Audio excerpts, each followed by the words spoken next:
Hello అండి, the spice route Telugu ఛానల్కి స్వాగతం. ఈరోజు మన రెసిపీ పచ్చిమిరపకాయ టమాటా పచ్చడి. ఈ పచ్చడి వైట్ రైస్లోకి టిఫిన్స్లోకి చాలా టేస్టీగా ఉంటుంది. చేసుకోవడం చాలా సింపుల్ అండి.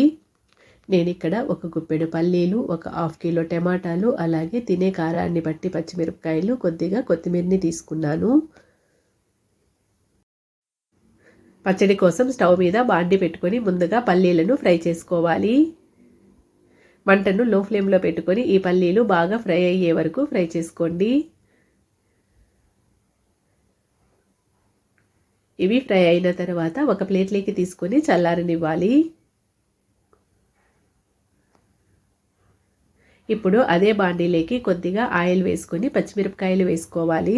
పచ్చిమిరపకాయలు మనం తినే కారాన్ని బట్టి వేసుకోండి.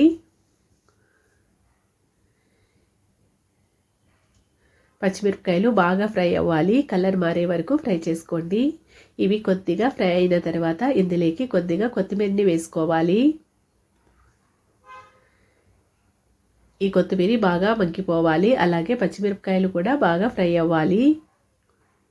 ఇవి ఫ్రై అయిన తర్వాత ఇందులోకి ఒక హాఫ్ స్పూన్ జీలకర్ర వేసుకోవాలి. వీటన్నిటిని ఫ్రై చేసుకున్న తర్వాత ఒక ప్లేట్లోకి తీసుకొని చల్లారనివ్వాలి.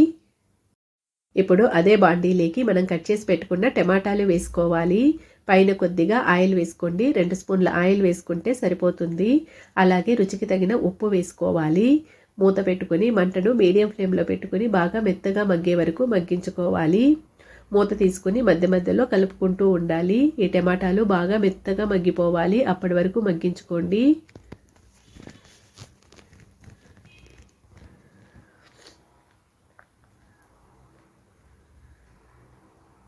ఈ టమాటాలు కొద్దిగా మగ్గిన తర్వాత ఒక మీడియం సైజ్ ఉల్లిపాయను ఈ విధంగా పెద్ద పెద్ద ముక్కలుగా కట్ చేసుకుని వేసుకోండి. అలాగే కొద్దిగా పసుపు వేసుకోవాలి. వీటన్నిటిని ఒకసారి కలుపుకున్న తర్వాత మూత పెట్టుకుని టమాటాలు బాగా మెత్తగా అయిపోవాలి, అప్పటి వరకు మగ్గించుకోండి.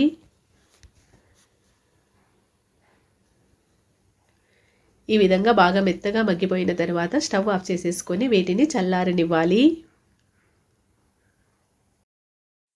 ఇవి బాగా చల్లారిన తర్వాత ఒక మిక్సీ జార్ తీసుకొని అందులోకి ముందుగా మనం ఫ్రై చేసి పెట్టుకున్న పల్లీలు, అలాగే పచ్చిమిరపకాయలు వేసుకోవాలి. ఇదే ప్రాసెస్లో మనం రోట్లో కూడా చేసుకోవచ్చు. వీటిని బాగా మెత్తగా మిక్సీ వేసుకోవాలి. ఈ విధంగా మెత్తగా మిక్సీ వేసుకున్న తర్వాత స్పూన్తో ఒకసారి బాగా కలుపుకోవాలి. మీరు రోటి పచ్చడి చేసుకోవాలనుకున్నప్పుడు కూడా ఇదే విధంగా ముందుగా పల్లీలు, పచ్చిమిరపకాయలు వేసుకొని దంచుకోండి. ఆ తర్వాత మనం ఉడికించి పెట్టుకున్న టమాటాలు వేసుకోవాలి. పల్స్ మోడ్లో ఒక 2 సార్లు తిప్పుకుంటే మనకు పచ్చడి రెడీ అయిపోతుంది. ఇప్పుడు ఈ పచ్చడికి పోపు వేసుకుందాము. స్టవ్ మీద ఒక బాండి పెట్టుకుని ఆయిల్ కొద్దిగా వేసుకోవాలి. ఇప్పుడు ఇందులోకి పోపు దినుసులన్నిటినీ వేసుకోవాలి. ఈ పచ్చడి పోపు వేసుకోకుండా కూడా అలాగే తీసుకోవచ్చు, చాలా టేస్టీగా ఉంటుంది. కొద్దిగా కరివేపాకును వేసుకొని ఇవన్నీ ఫ్రై అయిన తర్వాత మనం మిక్సీ పట్టుకున్న పచ్చడిని వేసుకోవాలి. ఇది ఉడకాల్సిన అవసరం లేదు. పచ్చడి వేసుకున్న వెంటనే స్టవ్ ఆఫ్ చేసేసుకొని దీనంతటిని ఒకసారి బాగా కలుపుకుంటే సరిపోతుంది. అంతేనండి, ఎంతో టేస్టీగా ఉండే పచ్చిమిరపకాయ టమాటా పచ్చడి రెడీ అయిపోయింది. ఇది టిఫిన్స్ లేకైనా వైట్ రైస్ లేకైనా చాలా టేస్టీగా ఉంటుంది. ఈ రెసిపీ కనుక మీకు నచ్చినట్లయితే లైక్, షేర్ అండ్